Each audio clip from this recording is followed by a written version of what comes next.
Welcome everyone to Keep It Classy Tech. This video is going to run through some settings for the LG QNED 90. I'm going to show both how to set it up accurately and then also how to set it up how I feel most people would want it set up for this TV. I'm first going to go through SDR and then we'll do HDR and Dolby Vision as well as game modes for each. The first thing you want to do is make sure to disable the energy saving, check to see if you have a software update. And then also every time for different sources and different types of content, you need to check the AI settings. For the most part, you want those disabled. Now in SDR, your main modes you want to focus on are Cinema, Filmmaker, and then ISF, Expert, Bright, and Dark, and then Game Optimizer for gaming. The other modes, you could use them, but there's really no point. There should be enough. Maybe use Standard for sports and do the same adjustments for that mode. For the aspect ratio, if you set it to original and just scan on, then it will always show how it's originally supposed to be with the bars or not stretching or zooming the image. Default out of the box, the panel brightness is too high for most of these SDR modes. For example, if you wanted it to be the SDR standard of 100 nits, panel brightness would need to be at 7. I don't expect very many people to actually use that, but as we're showing how to set it up accurately currently, then that's what you would do, is around 7 to 10, maybe 15 at most. The local dimming for SDR, I found medium to be the best setting. As far as blooming control and also getting the blacks as dark as possible and not giving up too much brightness. So for the sharpness, 0 is the neutral setting where there's no added edge enhancement, but it defaults to 10 in most modes. It's not a big deal depending on which kind of content you like and what you prefer if you keep it at 10. Motion settings are all personal preference. I will show them here in a little bit, but you kind of just want to play with those and see what you like. You disable them if you don't want any soap opera effect. But you can play with them if you don't care about soap opera effect, or try to keep them low to keep that minimized. So here I'm going to do Cinema and use this for like a bright room viewing. And again, at 100 panel brightness, it's just super bright. I think even for a bright room, 60 should be good, maybe 80 at most. The higher you put it, the more you risk your black levels not getting as dark. Again, local dimming, if you leave it on low, it could get a little brighter, but then the blooming is more noticeable.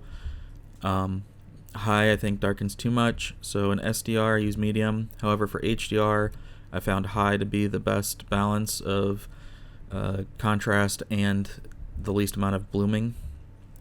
For the gamma, setting it to 2.2 was way higher than what 2.2 actually is. So for pretty much everything, I just left it at BT 1886. The TV does have a bit of lacking in color saturation, so play with the color depth. 55 to 60 you'll probably be happy with. Depends on the mode as well.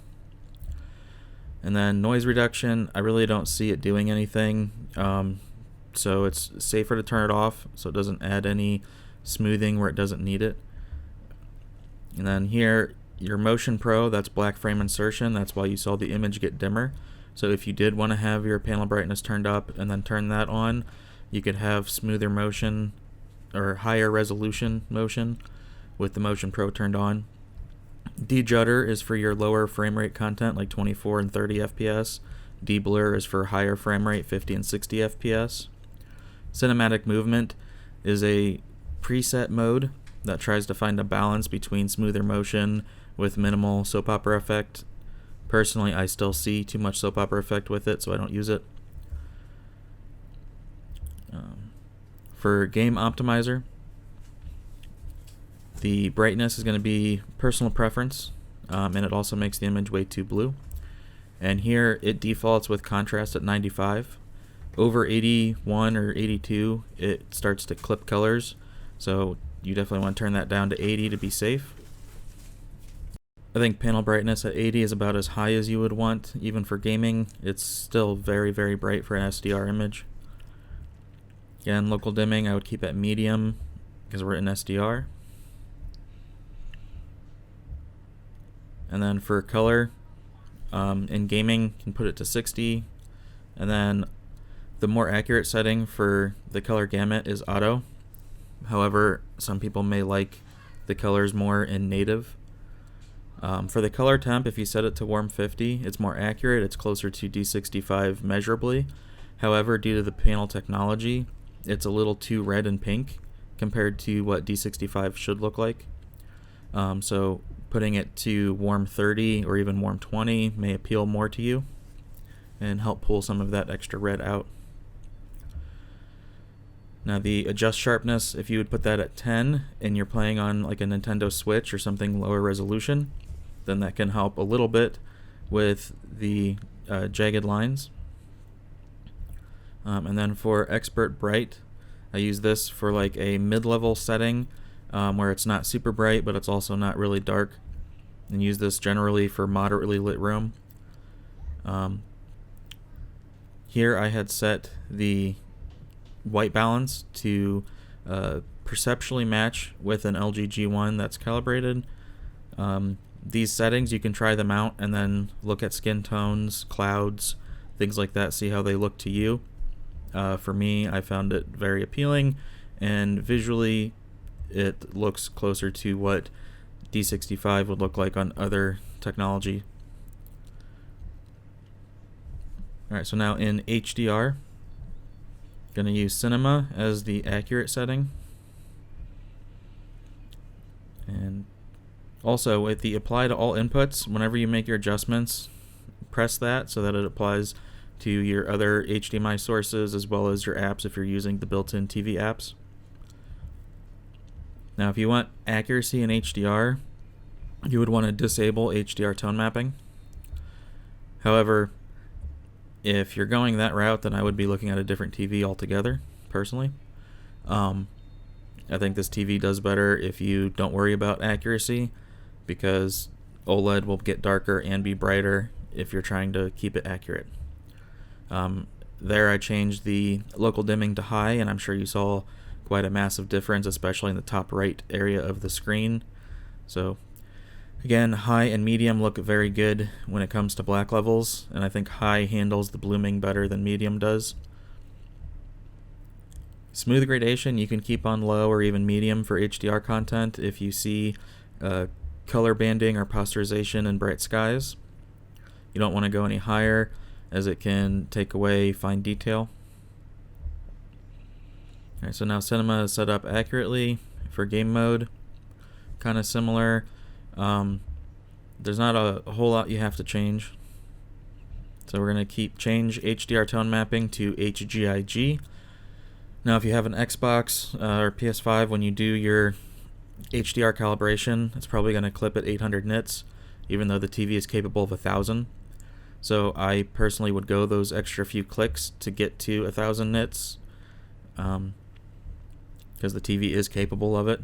I don't know if it's a bug in the TV or just the way HGIG is set up currently to always clip at 800.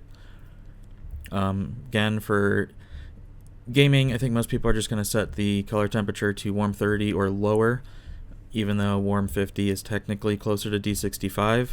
Again, it's just with the way the technology is, it adds too much red or pink.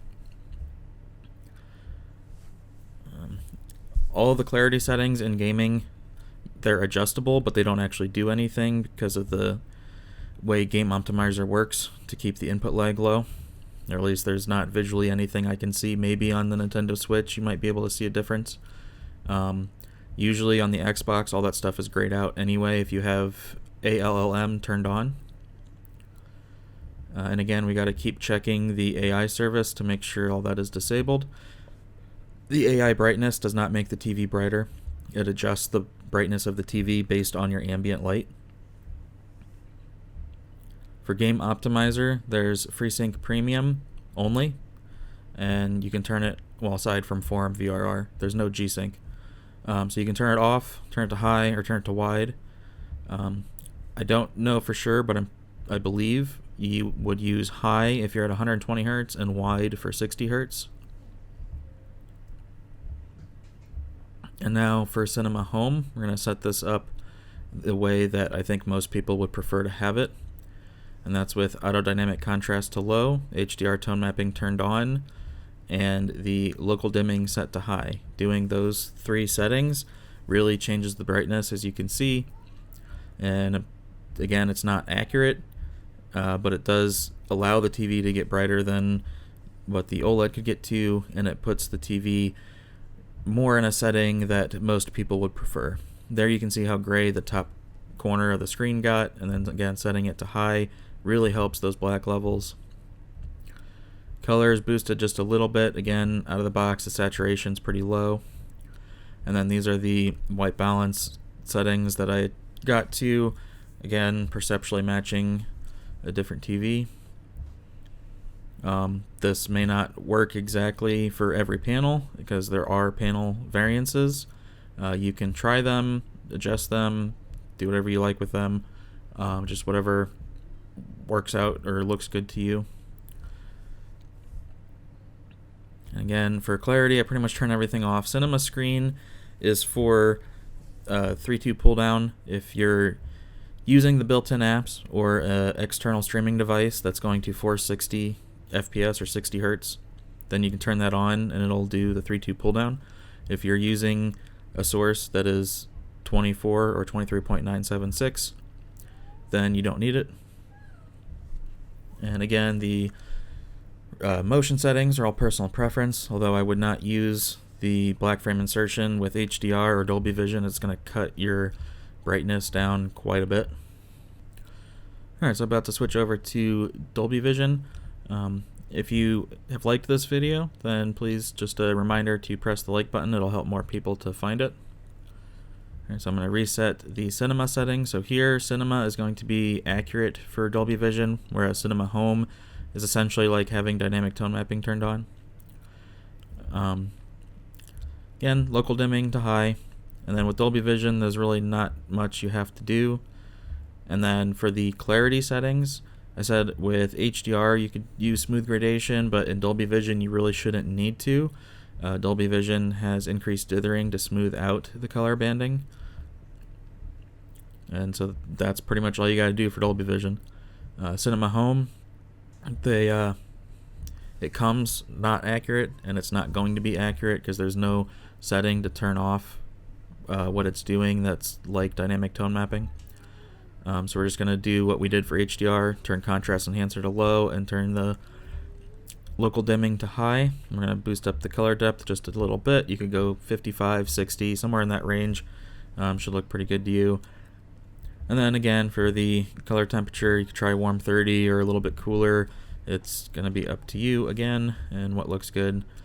It defaults with a sharpness too high and other things turned on that doesn't need to be. So you just turn the sharpness down and turn the stuff off. And then you can see cinema screen is grayed out.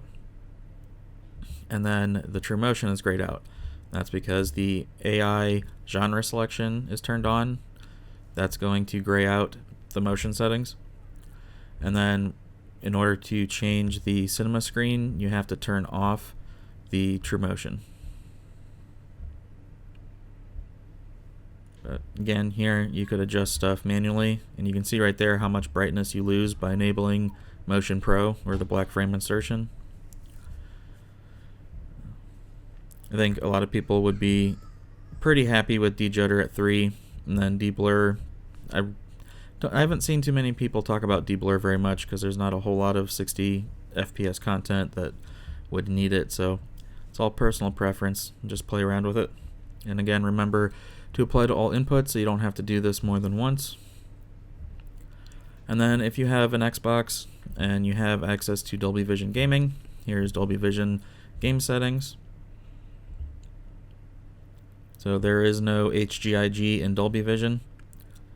Again, we're just going to change the local dimming to high, change color depth to 55 or 60, whichever you like, and then change the white balance, and that's pretty much it. So I hope this helps you out. I hope you like it, and I have a review video as well if you check my other content, and that's pretty much, I think, all there is to cover on the LG QNED 90. So thank you all again for watching, and I'll catch you in the next one. Have a good one.